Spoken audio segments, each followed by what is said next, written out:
వైద్యుల నిర్లక్ష్యంతో ఓ నిండు ప్రాణం పోయింది.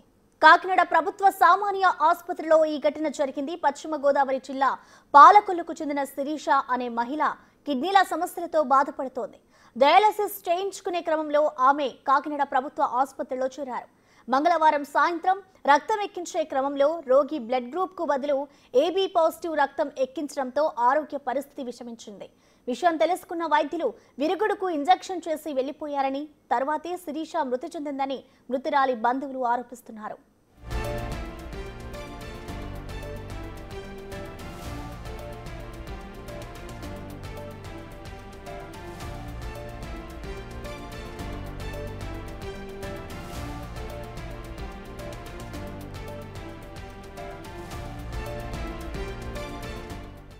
వైద్యుల నిర్లక్ష్యంతో ఓ నిండు ప్రాణం పోయింది. కాకినాడ ప్రభుత్వ సామాన్య ఆసుపత్రిలో ఈ ఘటన జరిగింది. పశ్చిమ గోదావరి జిల్లా పాలకొల్లుకు చెందిన శిరీష అనే మహిళ కిడ్నీల సమస్యలతో బాధపడుతోంది. అయితే డయాలసిస్ చేయించుకునే క్రమంలో ఆమె కాకినాడ ప్రభుత్వ ఆసుపత్రిలో చేరారు. మంగళవారం సాయంత్రం రక్తం ఎక్కించే క్రమంలో రోగి బ్లడ్ గ్రూప్ కు బదులు ఏబీ పాజిటివ్ రక్తం ఎక్కించడంతో ఆరోగ్య పరిస్థితి విషమించింది. దీంతో విషయం తెలుసుకున్న వైద్యులు విరుగుడుకు ఇంజెక్షన్ చేసి వెళ్లిపోయారని, ఆ తర్వాతే శిరీష మృతి చెందింది అంటూ కూడా మృతురాలి బంధువులు చెప్తున్నారు.